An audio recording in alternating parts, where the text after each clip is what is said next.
Bonjour, je vais te présenter les principales fonctions pour réaliser la mise en page d'un texte. Je vais le faire pour 4 outils différents. Cela dit, tu vas vite te rendre compte que c'est chaque fois le même principe. Je vais utiliser ce texte pour le premier, c'est l'outil WordPad. La première règle importante est de bien désigner, de bien sélectionner la partie du texte que je veux mettre en forme.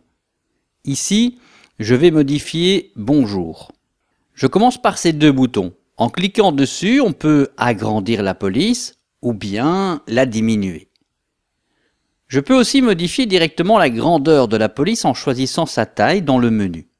Ici, 72.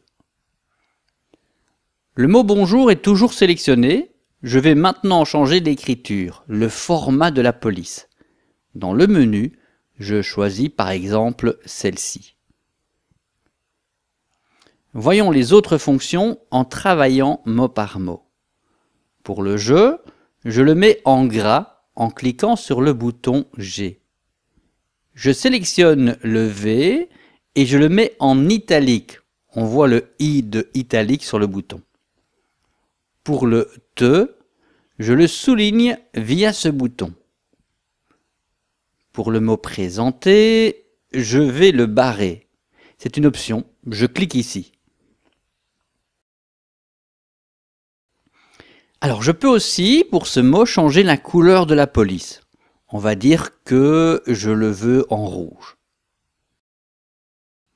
Et puis pour le mot principal, je le mets en surbrillant, comme si je surlignais le mot avec un feutre. Là, je choisis le bleu et voilà ce que cela donne. Je pourrais naturellement faire plusieurs choses sur un élément sélectionné. Le mettre en gras, augmenter la police et le mettre en bleu. Je cumule plusieurs fonctions.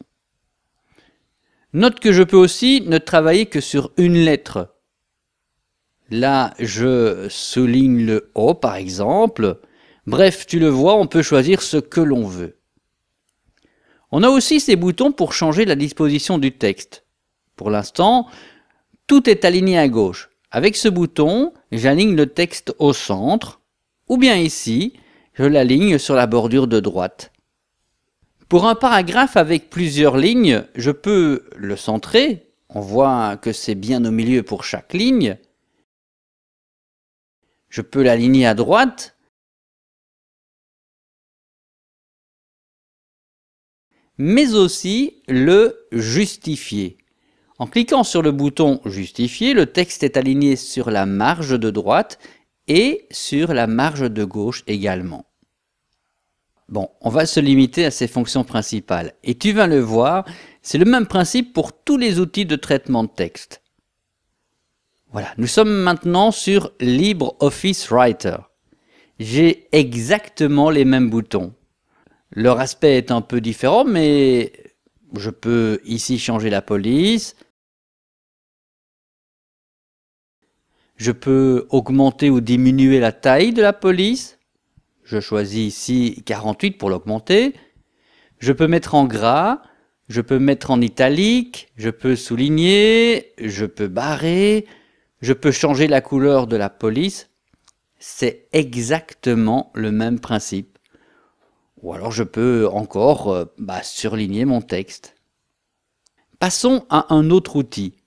Je vais maintenant travailler avec OpenOffice. Et tu le vois, j'ai exactement les mêmes fonctions.